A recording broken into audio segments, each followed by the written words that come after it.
पहले हमारी तहरीक के अंदर ये इसको भी एज ए डिवीजन ही डील किया जाता था, ये केपी का हिस्सा था। लेकिन तंजीमी तौर पर पाकिस्तान अवामी तहरीक ने ये फ़ैसला किया है कि जो हज़ारा जोन है इसको हमने सूबाई स्टेटस का दर्जा दे दिया है। तो आज से हमारी जो यहाँ पर पाकिस्तान अवामी तहरीक की तंजीम होगी वो उसको हम सूबाई तंजीम कहेंगे और जोनल हज़ारा की जोनल तंजीम कहेंगे। और शायद ये पाकिस्तान की पहली पॉलिटिकल पार्टी है जिसने तंजीमी तौर पर हज़ारा को बाकायदा तौर पर एक सूबा डिक्लेयर करती है।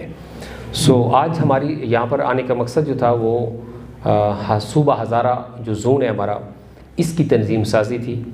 तो यहाँ पर पाकिस्तान अवामी तहरीक के कारकुनान और कायदीन इकट्ठे हुए और चूँकि हमारे जो उससे पहले केपी प्रेसिडेंट थे मोहतरम राजा वक़ार साहब, वो ये अपनी मसरूफियात की वजह से आगे नहीं चल पाए, तो आज हमने नई तंजीम बनानी थी।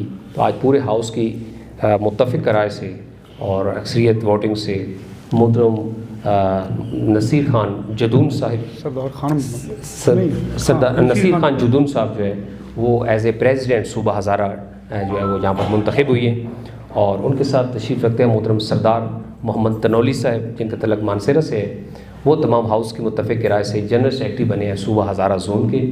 और उनके साथ मोहतरम डॉक्टर मोहम्मद जहांगीर खान जिनका तलक हरीपुर से है, जो सीनियर वाइस प्रेसिडेंट मुंतखब हुए हैं आज हज़ारा जोन के। और उसके साथ मोहतरम कामरान खान एडवोकेट साहब जो कि तशरीफ़ रखते हैं आप हाउस के मुत्तफ़िक़ राय से सेक्रेटरी कोऑर्डिनेशन मुंतखब हुए हैं। तो ये 4 रुकनी बॉडी आज हमने डिक्लेयर की है सूबा हज़ारा की। और उसके बाद ये टीम मिलकर अपनी बॉडी को भी कंप्लीट करेगी और उसके अलावा जो सूबा हज़ारा या हज़ारा जोन के अंदर जितने अज़ला हैं और जितनी तहसीलात हैं उसके अंदर भी नई तंजीम साजी करेगी और बैठ कर रिवाइवल करेगी। जैसे कि आप जानते हैं कि पाकिस्तान अवामी तहरीक शुरू दिन से अपने अव्वल दिन से एक स्टैंस और एक एजेंडे के ऊपर काम कर रही है। और वो एजेंडा पाकिस्तान के अंदर इस करप्ट पॉलिटिकल सिस्टम की तब्दीली का एजेंडा था। जब 89 में पाकिस्तान अवामी तहरीक कायम हुई थी तो उस वक्त भी डॉक्टर ताहिर अल कादरी ने ये बात की थी कि ये जो हमारा मौजूदा पार्लिमानी निज़ाम है जो कौमी असम्बली और सेनेट और सूबाई असम्बलियों के साथ तश्कील पाता है, ये बेसिकली सिस्टम पाकिस्तान के हालात मुरवजा मारूजी हालात के मुताबिक नहीं है।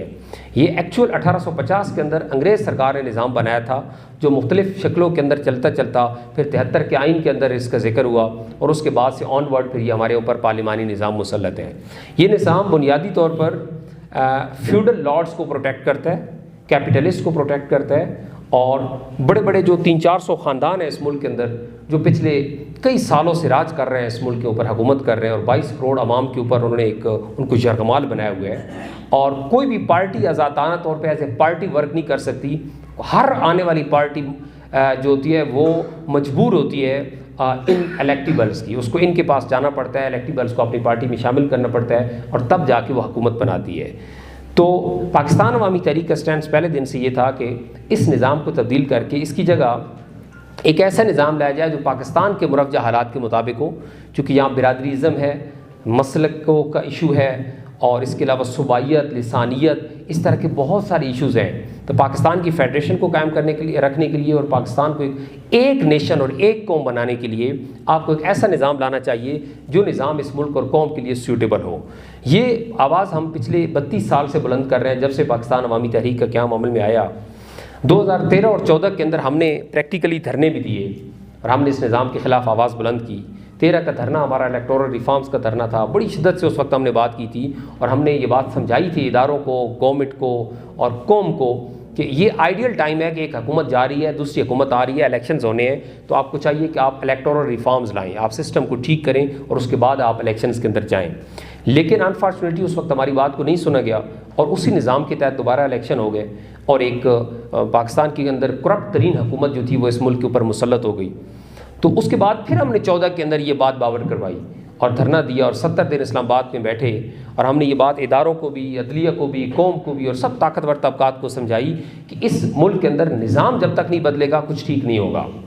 हमारे साथ उस वक्त PTI ने भी धरना दिया था इस्लामाबाद के अंदर। वो कोई हमसे कुछ दिन ज़्यादा बैठे थे, वो अपने कोई 4 हल्कों की बात करते थे, हम निज़ाम की तब्दीली की बात करते थे।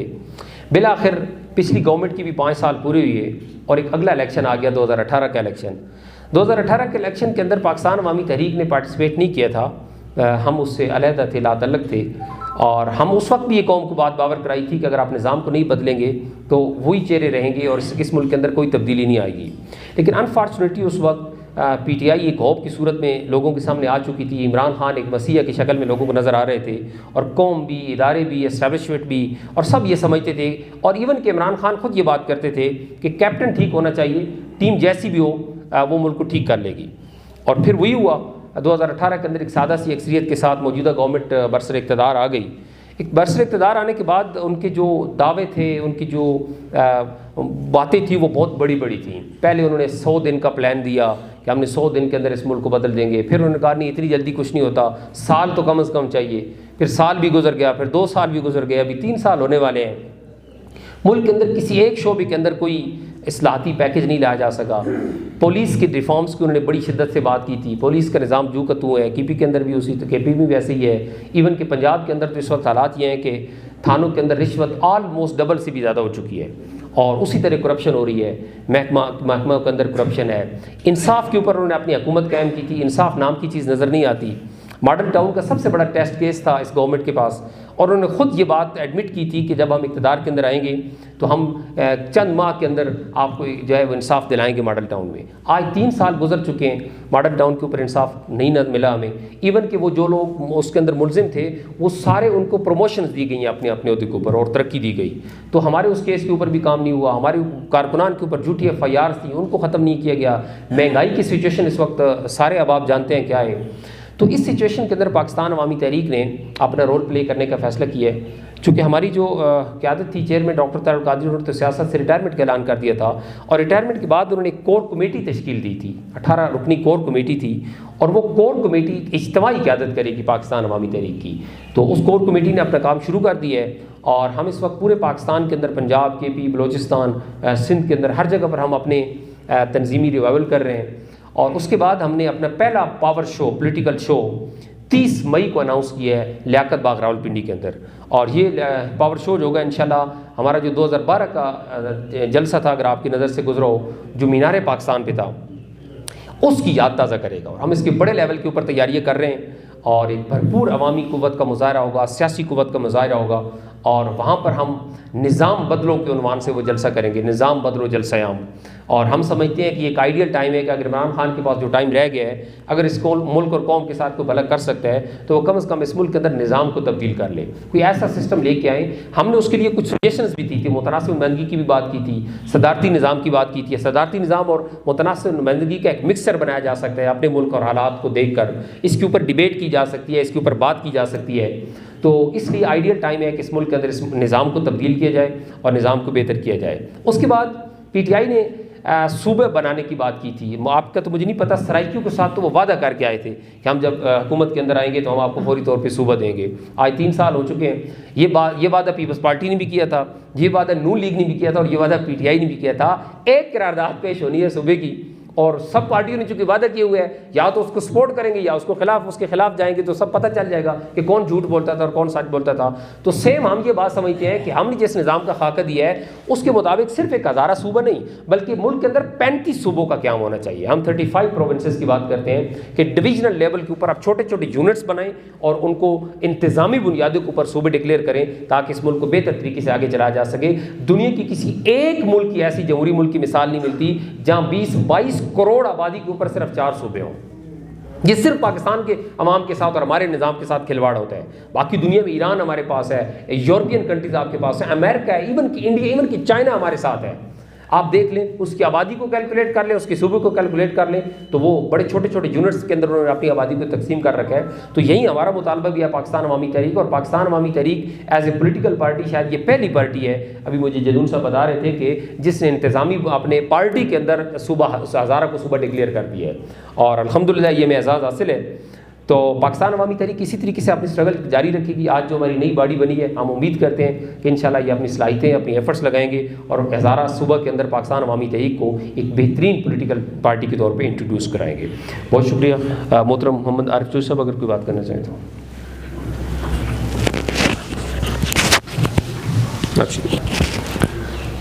बिस्मिल्लाहिर्रहमानिर्रहीम। पाकिस्तान में इस वक्त जो सियासी खेल खेला जा रहा है PDM के नाम से, करप्शन के मुकदमात में फंसी हुई सारी जमातें इकट्ठी हो गई और उन्होंने पाकिस्तान में, पता नहीं, आज मैं पढ़ रहा था बयान शाद खाकान अब्बासी का कि हम हुकूमत बदलने नहीं आए, निज़ाम बदलना चाहते हैं। वो कौन सा निज़ाम बदलना चाहते हैं जो 3 दफ़ा पावर में रह के नहीं बदल सके, और उनको निज़ाम बदलने के लिए एक बार फिर वज़ीर-ए-आज़म बनना ज़रूरी है। आज फजल रहमान साहब फरमा रहे थे कि हम हुकूमत बदलना नहीं चाहते, हम इनकलाब चाहते हैं। कौन सा इनकलाब चाहते हैं कि वो तो हर हुकूमत का हिस्सा थे, वो मार्शल्ला की हो, वो जमहूरी आमर हो या फौजी आमर, वो हर हुकूमत का हिस्सा रहे हैं, तब वो इनकलाब नहीं आया। अब इनकलाब लाना चाहते हैं। और इमरान खान साहब ने भी कहा चंद दिन पहले कि उनकी कोर कमेटी के फैसले के बाद कि हम तो हुकूमत नहीं, इस मुल्क में निज़ाम बदलने आए हैं। वो पावर में हैं, निज़ाम बदलने की ख्वाहिश रखते हैं, बदल नहीं पा रहे। ये सारी ड्रामाबाजी होती है, ये 2 नंबरी होती है जो इस कौम के साथ पहले तब्दीली के नाम पर हुई। हम बीइंग पाकिस्तान अवामी तहरीक के नुमाइंदे के तौर पर मीडिया के ज़रिए पूरी कौम को ये बताना चाहते हैं कि आपके साथ पहले तब्दीली के नाम पर खलवाड़ हुआ है, अब इस्लाहात के नाम पर नया खेल खेला जा रहा है। इस्लाहात कौन सी? वो इस्लाहात जो अवाम को डिलीवर करने के लिए हों, वो इस्लाहात जो अवाम को उनके हकूक़ दिलाने के लिए हों, वो इस्लाहात जो लोगों को रोटी कपड़ा और मकान देने के लिए हों, वो इस्लाहात जो लोगों को तालीम सेहत और रोज़गार के लिए हों, उसकी बात नहीं हो रही। अब पता नहीं ये कौन सी इस्लाहात लाना चाहते हैं। पाकिस्तान अवामी तहरीक बहुत जल्द लाहौर में एक सेमिनार कर रही है, हम तमाम जमातों को इकट्ठा करेंगे, हम बताएंगे कि कौन सी इस्लाहात हैं जो इस कौम की ज़रूरत हैं, और तुम किन इस्लाहात की बात करते हो। अब मीडिया को भी खड़ा होना होगा, मीडिया को भी अपना किरदार अदा करना होगा और लोगों तक हकीकी बात पहुंचाना होगी। मीडिया अगर लोगों के अंदर शऊर की बेदारी, जिस तरह पहले भी बहुत ज़्यादा मीडिया के थ्रू हुई है, आइंदा भी होगी, और हम तवक्को करते हैं कि एबटाबाद में बैठे हज़ारा के जो सिपाही साफ़ी दोस्त हैं वो भी अपना रोल बेदारी के शोर में भरपूर अदा करेंगे और इनके चेहरों पर डले हुए मुनाफिकत के नकाब उतारेंगे। इंशाअल्लाह पाकिस्तान अवामी तहरीक इस साल पाकिस्तान में तब्दीली निज़ाम के लिए, निज़ाम को बदलने के लिए भरपूर जद्दोजहद का दोबारा आगाज़ करने जा रही है। बहुत शुक्रिया। कोई सवाल हो तो हम हाजिर हैं जनाब। डॉक्टर साहब, मेरा सवाल आपसे ये है कि माशाअल्लाह डॉक्टर साहब की मर्जी हुकूमत की जो है वो पूरी दुनिया उनके मुतारफ है, लेकिन सियासी तौर पर हमने देखा कि आपने धरने दिए, आपने पूरे मुल्क के अंदर पहले भी कैंपेन शुरू की, सारा कुछ, फिर एकदम आप लोग जो है वो मंजर से हट गए, अभी एकदम जो है वो आप लोग फिर सारा मतलब अचानक मंजर पे भी आ गए। सवाल थोड़ा सा मेरा लम्हा है इसमें कुछ, क्योंकि हमने देखा है कि जब आप लोग सियासत से हट के आपने एक्टिविटी अपनी ख़त्म कर दी, उसके बाद जो खिला था एक मजहबी जमातों का, वो तहरीक लब्बैक ने ऑलरेडी आके उसको फिलअप किया, बहुत सारे उन्होंने अपनी तंजीम साजी की, बहुत सारे लोग उनके साथ चले गए। अभी हम क्या समझे कि पाकिस्तान जो अवामी तहरीक है ये क्या किसी इस्टेब्लिशमेंट के इशारों पे आ रही है? क्योंकि आपके जो मतलब सियासत में आना और जाना जो लगा हुआ है, इससे तो बहुत सारी बातें यही होती हैं। जी, आपका सवाल बड़ा बरवक़्त भी है और जानदार भी। मैं सिंपली ये अर्ज़ कर दूँ कि पाकिस्तान अवामी तहरीक ना तो रवायती सियासी जमात है, ना रवायती मजहबी जमात। पाकिस्तान अवामी तहरीक के खमीर में इनकलाब है। 1989 को जब पाकिस्तान अवामी तहरीक का क़याम अमल में आया तो उस जलसे का नाम तासीस इनकलाब कॉन्फ्रेंस था, और उसमें डॉक्टर साहब ने कहा था कि हम इस मुल्क में 1 या 2 दफ़ा इंतखाबी अमल में हिस्सा लेंगे, हालात मुवाफ़क़ हुए तो आगे बढ़ेंगे, वरना ये रास्ता छोड़ देंगे कि हमारी मंजिल इंतखाब नहीं इनकलाब है। तो उन्होंने अपने कारकुनान को इनकलाब के लिए तैयार किया। अब जब लोग किसी को स्टडी नहीं करते, राय सुन के कायम करते हैं, तो वो राय नामुकम्मल होती है। मैं दावत दूंगा उन दोस्तों को जो ये समझते हैं कि शायद पाकिस्तान अवामी तहरीक भी, चूँकि पाकिस्तान में इशारे बड़े चलते हैं, इशारों से हुकूमतें बनती, हुकूमतें गिरती हैं, तो जब हर तरफ इशारा चलता हो तो हमारे बारे में भी लोग सोचते हैं कि इशारा हुआ होगा। आपको पता है एक दफ़ा एक जमात ने डरने की कोशिश की, डरना नहीं हुआ, नाकाम हो गया, गिरफ्तारी हुई, सर फटे, खून निकले, और अगले चंद दिन के बाद हुकूमत बदल गई। अल्हम्दुलिल्लाह 2013 में पाकिस्तान अवामी तहरीक ने डरने की एक्सरसाइज नहीं की, जेन्युइन रिफॉर्म्स के लिए धरना दिया, और उस वक्त की गवर्नमेंट के से डरने के अपने मुतालबात मनवाए, और रिफॉर्म्स के लिए उस वक्त की सारी हुकूमती जो अलाइज पार्टी थी उनके साथ कंटेनर के अंदर एक एग्रीमेंट साइन हुआ। वो अलग बात कि वो उससे दौड़ गए। वो समझते हो कि हमने कोई चालाकी की है, लेकिन मुर्रख लिखेगा कि चालाकी किसके साथ की थी, कौम के साथ की थी या अपने साथ की थी। दूसरी बात कि जब हम 2014 में निकले तो हमने जब पहला धरना दिया था रिफॉर्म्स के लिए, रिफॉर्म्स नहीं हुई, हुकूमत इस्टेब्लिश हो गई, तो हमने उसके बाद हमारे मार्च का नाम इनकलाब मार्च था। आपके इल्म में होगा, इनकलाब अचानक नहीं आता, सदियां लगती हैं, दहाइयाँ लगती हैं, कारकुन तैयार किए जाते हैं। तो डॉक्टर तारुल कादरी साहब ने डे फर्स्ट से कारकुन इनकलाब के लिए तैयार किए थे। जब इनकलाबी फेज़ में आप पूरा जोर लगाते हैं तो उसके बाद उस तसलसल को उस लेवल पर कायम रखना, अगर दोस्त मतवज्जो हों तो उस लेवल पर कायम रखना मुमकिन नहीं होता। मुसलसल डरने पॉसिबल नहीं होते। तो इतनी बड़ी कैंपेन के बाद थोड़ा सोच पिच पर आना ज़रूरी था। रवायती सियासी जमात नहीं थे, हमने मुनासिब समझा कि इनकलाब और तब्दीली का वोट तकसीम ना हो, और नून लीग जो हमारी कातिल भी थी उसको हर हाल में हारना चाहिए। और हमारे इस फैसले से नून लीग हारी, और ये जो एक मौका मिला पीटीआई को हुकूमत करने का, उससे हमारी जो फ़िक्र थी कि इस निज़ाम में रहकर तब्दीली नहीं आ सकती, वक्त ने इसे भी साबित कर दिया। और आज इमरान अदारों के हाथों, इस निज़ाम के हाथों बेबसी का बरमला इजहार कर रहा है। आपने धरने दिए 2014 वाला, 13 वाला, तो उसमें आपने जिस तरह मुख्तलिफ जमातों के साथ आखिर में जो आखिरी धरना था जिसमें आपके कायद मुहर्रम में शामिल थे, तो दूसरी जमातों का सहारा लें कि जिनको नाम अगर लें पीटीआई का भी, आपने उन पर भी अदम एतमाद कर दिए। तो आप इतनी बड़ी मजबूत जमात होने के और इतना पुराना आप अपना एक सिलसिला रखते हैं, तो दुश्मन के कांधे पे सवार होकर आप आते हैं, फिर बाद में गायब हो जाते हैं, इसकी क्या वजह? ये पहली दफ़ा ये सवाल हुआ है कि दूसरे के कंधों पर सवार होकर आते हैं, वरना पूरा मीडिया में ये कहता है कि पीटीआई आपके कंधों पर सवार होकर आई थी। हकीकी धरना पैड का था, लोग पैड के थे। मुश्किल धरना हमने दिया था 72 दिन, पीटीआई तो वीकेंड पर आती थी।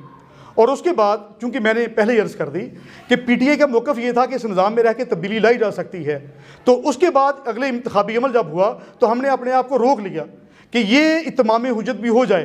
अब अगर तब्दीली और इनकलाब इस निज़ाम में रहकर लाया जा सकता था तो वो आ गया।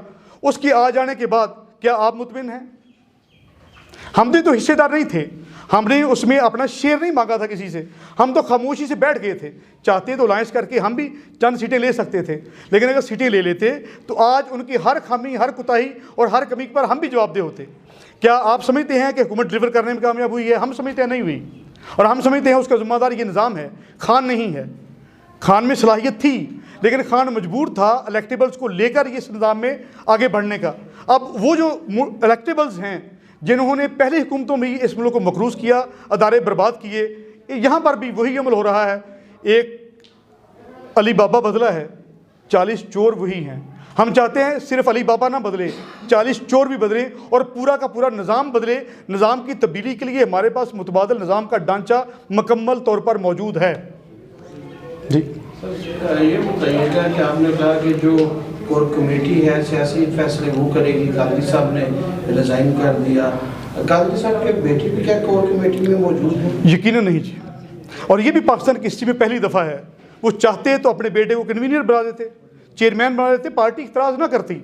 क्योंकि अभी आपने लेटेस्ट देखा कि एक पार्टी के सरबराह फौत हुए तो उनके बिल्कुल यंगस्टर बेटे को बना दिया गया और उनकी पूरी पार्टी ने कबूल कर लिया, ऑन कर लिया।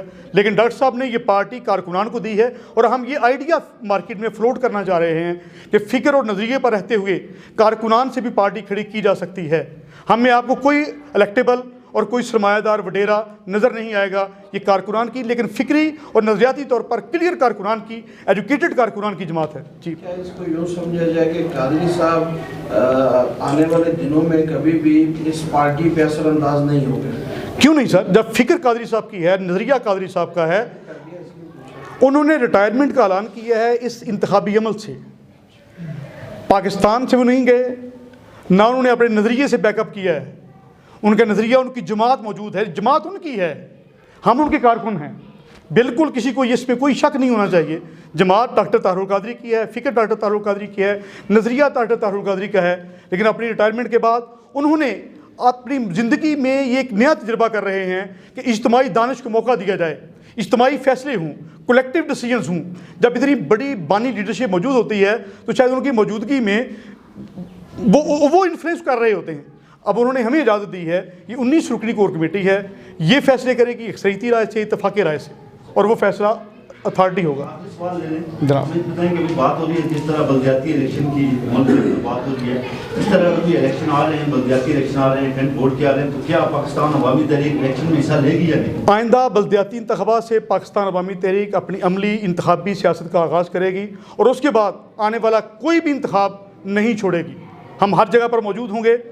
इनकलाब डॉक्टर तारुल कादरी साहब की फ़िक्र और नज़रिए का हिस्सा है, वो उनकी स्वाबदीद है। Pakistan Awami Tehreek as normal political party perform करेगी, रोल प्ले करेगी और इंशाल्लाह हम हर जगह पर, हर मौका पर भरपूर तरीके से मौजूद होंगे। बहुत शुक्रिया।